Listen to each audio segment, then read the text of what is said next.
नमस्कार साथियों। आज हम शुरू करेंगे प्राचीन भारत का इतिहास 700 महत्वपूर्ण प्रश्नों की श्रृंखला का भाग 2। भाग 1 इससे पहले हम डिस्कस कर चुके हैं। चलिए देखते हैं। प्रश्न 1, ऋग्वेद का कौन सा मंडल पूर्णतः सोम को समर्पित है? नवा मंडल। प्रसिद्ध 10 राजाओं का युद्ध 10 राज युद्ध किस नदी के तट पर लड़ा गया? परुशरणी। धर्मशास्त्रों में भूराजस्व की दर क्या है? 1/6 भाग। 800 ईसा पूर्व से 600 ईसा पूर्व का काल किस युग से जुड़ा है? ब्राह्मण युग से।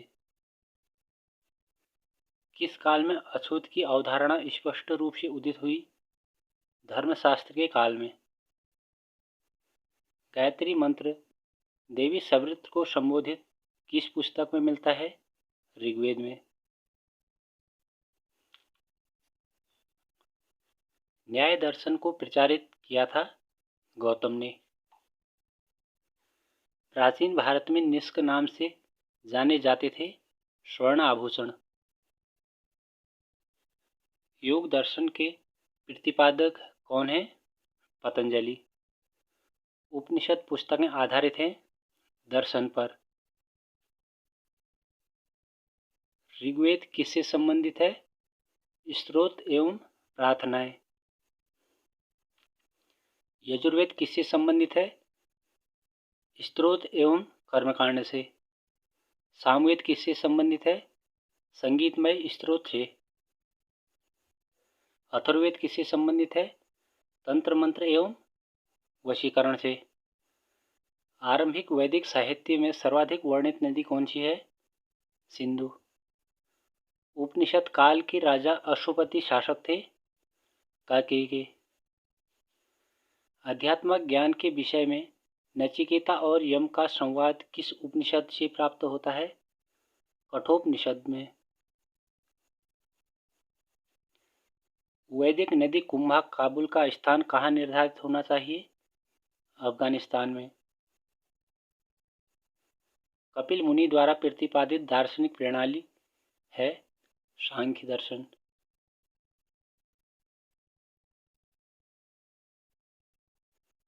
भारत के किस स्थल की खुदाई में लौह धातु के प्रचलन के प्राचीनतम प्रमाण मिले हैं? अतरंजी खेड़ा।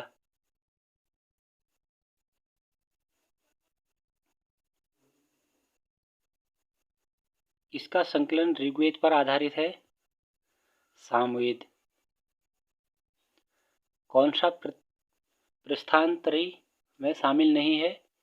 भागवत। कर्म का सिद्धांत संबंधित है मीमांसा से। चरक संहिता नामक पुस्तक किस विषय से संबंधित है? चिकित्सा से। यज्ञ संबंधी विधि विधानों का पता चलता है यजुर्वेद से।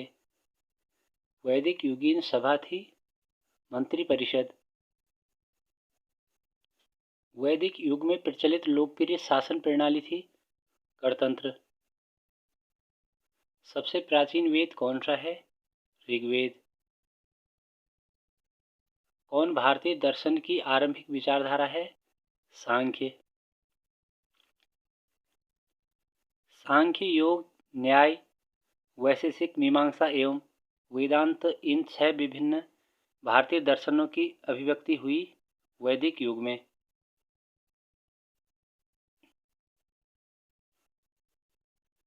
वह दस्तकारी कौन सी है जो आर्यों द्वारा व्यवहार में नहीं लाई गई?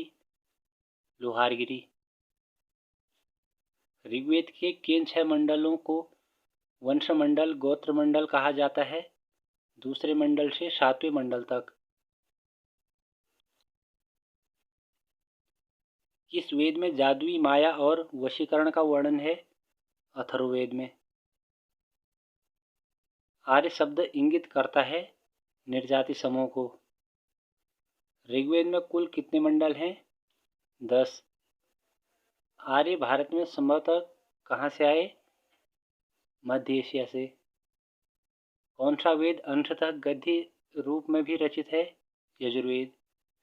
सभा और समिति प्रजापति की 2 पुत्रियां थी का उल्लेख किस वेद में मिलता है? अथर्ववेद में। ऋग्वैदिक युग की प्राचीनतम संस्था कौन सी थी? विदथ। ब्राह्मण ग्रंथों में सर्वाधिक प्राचीन कौन सा है? शतपथ ब्राह्मण।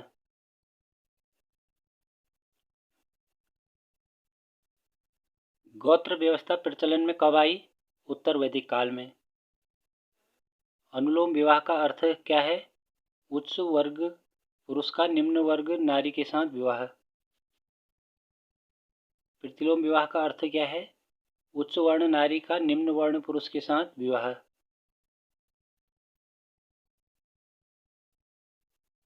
वैदिक युग में यव कहा जाता था जौ को। व्रीहि शब्द किसके लिए प्रयुक्त हुआ है? चावल के लिए। अथर्व का अर्थ क्या है? पवित्र जादू। शिक्षा का संबंध किससे है? ध्वनि शास्त्र से। प्राचीनतम व्याकरण अष्टाध्यायी के रचनाकार कौन है? पाणिनि।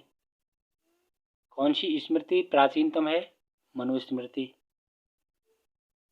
आदि काव्य की संज्ञा किसे दी जाती है? रामायण को।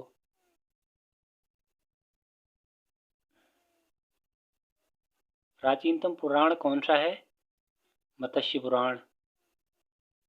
ऋग्वेद में सबसे पवित्र नदी किसे माना गया है? सरस्वती को। वैदिक समाज की आधारभूत इकाई क्या थी? कुल, कुटुंब। ऋग्वैदिक काल के उस सबसे प्रधान देवता की पहचान करें जिसकी स्तुति में 250 सूक्तों की रचना की गई है। इंद्र। किस वेद में सभा और नरिष्ठ अर्थात सामूहिक वाद विवाद का अनुल्लंघनीय कहा गया है? अथर्ववेद में। किस रचना में नारी को सुरा और पाशा के साथ 3 प्रमुख बुराइयों में शामिल किया गया है? मैत्रायणी संहिता में।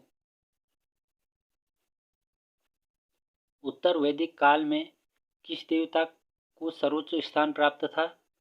प्रजापति। राजा के सिंहासनारोहण से संबंधित यज्ञ? राजसूय यज्ञ। राजा की राजनीतिक शक्ति बढ़ाने हेतु किया जाने वाला यज्ञ? अश्वमेध यज्ञ। राजा के शौर्य प्रदर्शन व प्रजा के मनोरंजनार्थ किया जाने वाला यज्ञ? वाजपेयी यज्ञ। संस्कारों की कुल संख्या कितनी है? 16।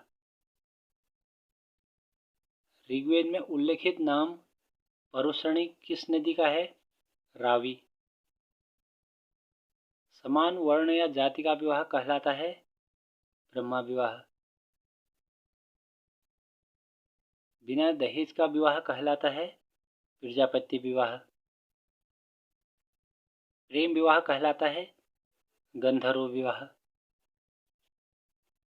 कन्या को खरीदकर किया गया विवाह कहलाता है? आसुर विवाह। 3 ऋण में शामिल नहीं है? मातृ ऋण। प्राचीनतम विवाह संस्कार का वर्णन करने वाला विवाह सूक्त किसमें पाया जाता है? ऋग्वेद में। ऋग्वेद में अधन्य वध न करने योग्य शब्द का प्रयोग किसके लिए किया गया है? गाय के लिए। प्राकृतिक संतुलन स्थापित करने के कारण किस वैदिक देवता को ऋतस्य गोप कहा गया है? वरुण को।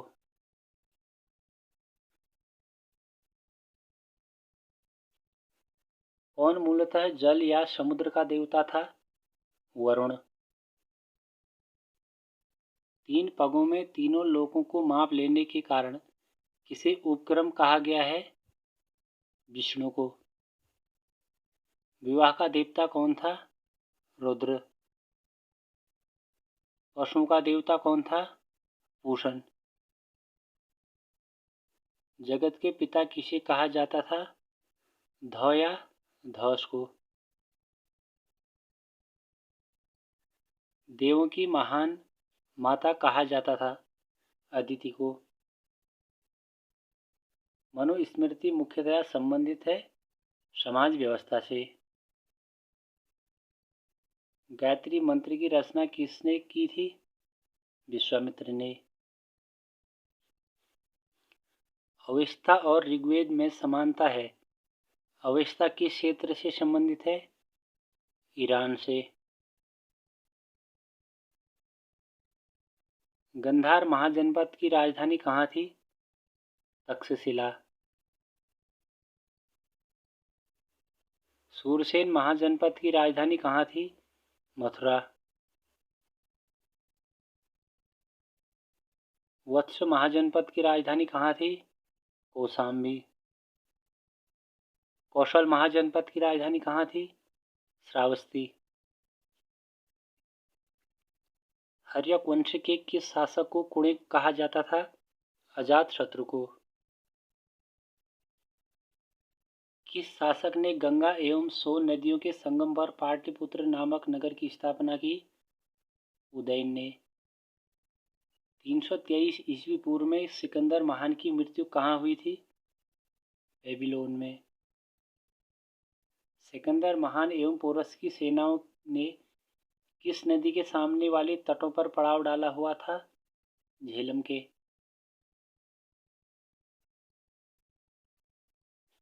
पाली ग्रंथों में गांव के मुखिया को क्या कहा गया है? भोजक या ग्राम भोजक। उज्जैन का प्राचीन नाम क्या था? अवंतिका। नंद वंश का संस्थापक कौन था? महानंदिन या नंदिवर्धन।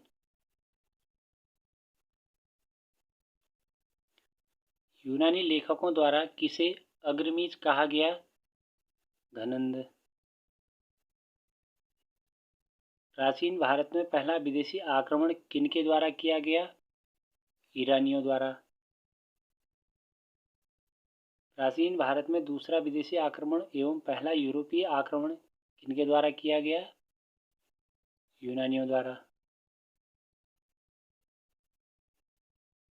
झेलम का युद्ध किन किन शासकों के बीच हुआ? सिकंदर एवं पोरस के बीच। सिकंदर ने भारत पर कब आक्रमण किया? 326 ईस्वी पूर्व। बिंबसार किस वंश का शासक था? हर्यक वंश का।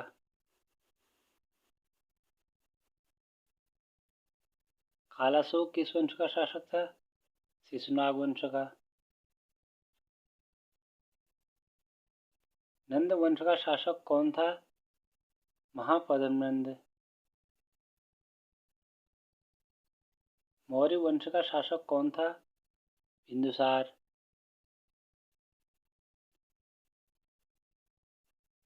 मगध की प्रथम राजधानी कौन सी थी? गिरिविरज या राजगृह। तो साथियों, इसी के साथ हमारा 700 महत्वपूर्ण प्रश्नों की श्रृंखला का भाग 2 समाप्त होता है। इससे आगे भाग 3 में डिस्कस करेंगे।